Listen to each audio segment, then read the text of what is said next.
Gracias, presidente, señorías y a los que nos ven vía streaming. Nuevamente, buenos días,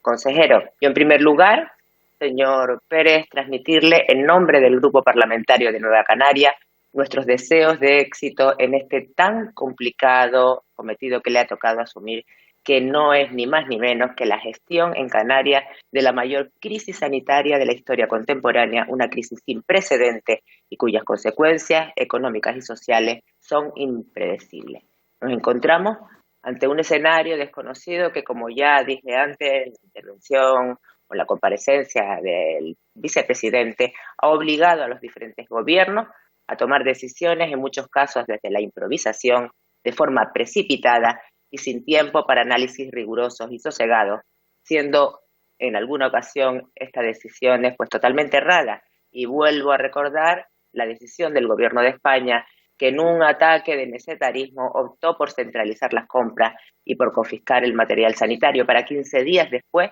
reconocer su incapacidad logística y trasladarle los que nunca debió sustraer a las comunidades autónomas, que son las únicas conocedoras de la gestión sanitaria. Sin embargo, esta improvisación con la que se ha actuado ha tenido distintos resultados en los distintos países, y a pesar de que nos encontramos en un momento en que todavía la prioridad sigue y seguirá siendo, por lo menos durante algún tiempo, en la salvaguarda de la salud de los canarios y canarias, no es menos cierto que en algún momento tendremos que analizar los nexos comunes que esos países de esos territorios en los que ha habido menor incidencia de contagios, de hospitalizaciones y de defunciones por coronavirus. Porque más allá de las situaciones especiales singulares, como podría ser la de la Graciosa o la del Hierro, por su particular aislamiento, o a nivel internacional la de Corea del Sur, un país con un elevado compromiso con la tecnología de finales de la Segunda Guerra Mundial, parece, o menos eso me lo parece a mí, que hay una estrecha relación entre la inversión pública en sanidad y la menor incidencia del COVID-19 en los territorios. Y hablo de territorios porque esas diferencias incluso son notorias, no solo al comparar países, Alemania, Estados Unidos o España, sino al comparar incluso los diferentes territorios en nuestro país. Y, señoría, consejero, a tenor de los datos, parece que a mayor inversión por habitante en la red pública sanitaria y sociosanitaria, menor incidencia, al menos en términos de mortalidad por COVID-19.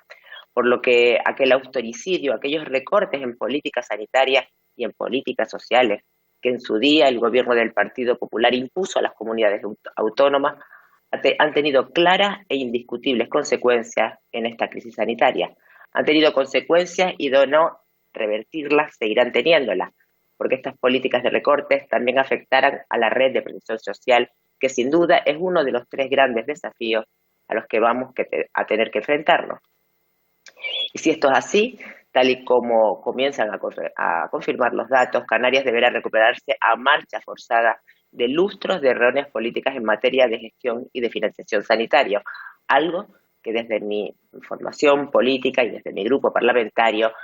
desde Nueva Canarias, llevamos denunciando, casi diría, que esos mismos lustros. Hemos reivindicado la necesidad de mejorar la sanidad en Canarias con propuestas de todo tipo, con propuestas como la de mayor y mejor dotación para las urgencias y para la atención primaria, dotar a los centros de salud de más profesionales médicos y de personal de enfermería y de más y mejor tecnología, pues para radiología, para pruebas analíticas, y no nos hicieron caso. Planteamos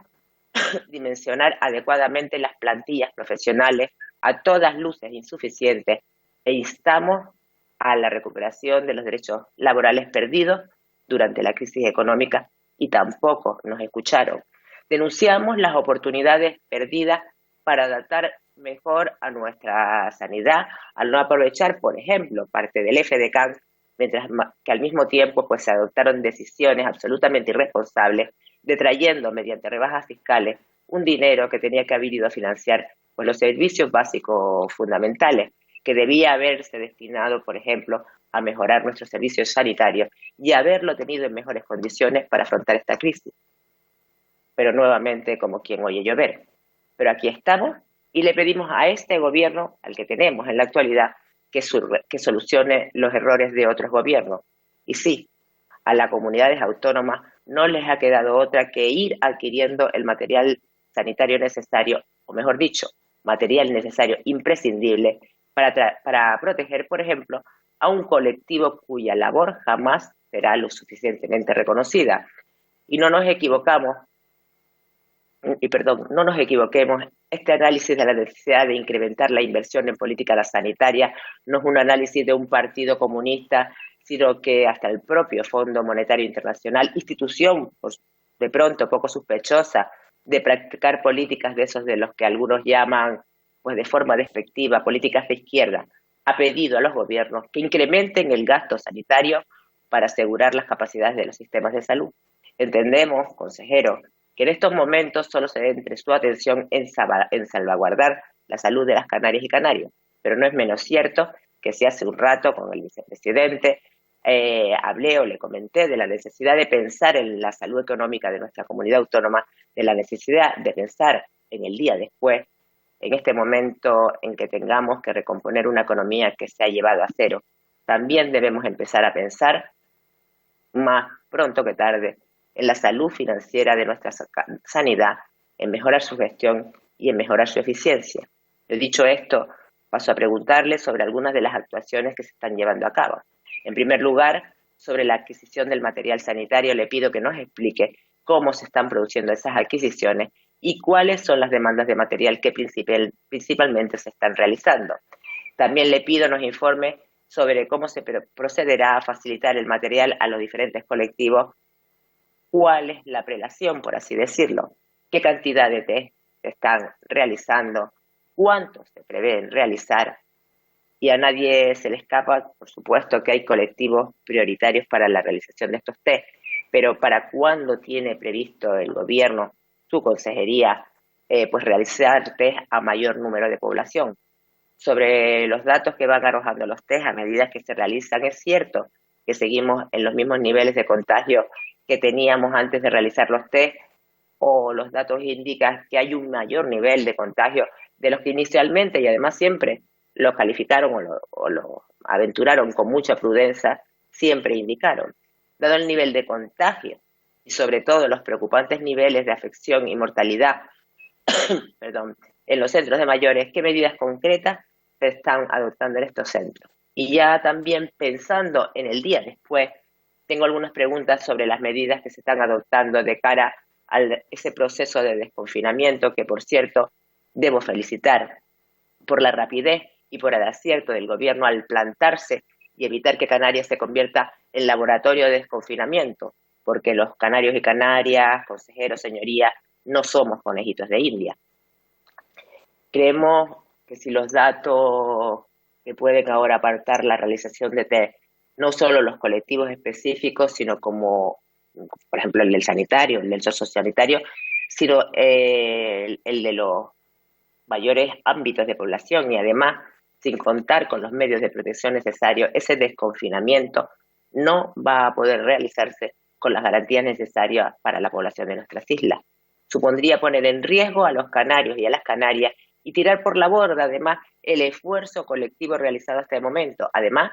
poner en riesgo de forma innecesaria el futuro de la recuperación ya de por sí muy complicado. Lo vuelvo a las preguntas, señor Pérez, precisamente como le dije, sobre el desconfinamiento. Y me gustaría me contestara cuál podría ser el calendario de este y basado en qué medida. Si piensa comenzar por algunos sectores en concreto y en caso afirmativo, por qué sectores.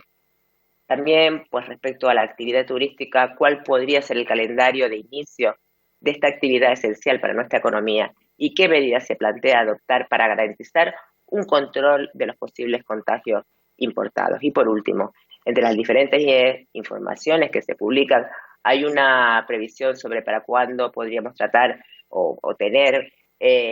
un tratamiento preventivo o paliativo. Yo no me estoy refiriendo a la vacuna, aunque sí tuviera pues, alguna información que pudiera compartir, obviamente pues le agradeceríamos que nos la facilitara. Antes el vicepresidente y algún compareciente pues planteó que posiblemente esa vacuna estará para muy avanzado el 2021. Pues me gustaría, si puede ser, que nos los confirme. Yo, señor Pérez, entiendo que son tiempos difíciles para todos, para su consejería, para el gobierno, también, como no, para los miembros de esta Cámara, inclusive y especialmente para toda la ciudadanía canaria. Estamos en un momento histórico y pesa como una enorme losa la responsabilidad de todos nosotros de estar a la altura de las circunstancias. Porque además de la responsabilidad, que insisto, no es poca, contamos con el impagable ejemplo de todos aquellos que están demostrando día a día que el compromiso no es una pose. Para terminar, yo quiero agradecer la labor a todos los que garantizan que nuestra salud y nuestro funcionamiento está o tiene garantía. Demuestran tener mucho valor y muy especialmente todos aquellos que miran a la enfermedad cada día y además cara a cara. Muchas gracias.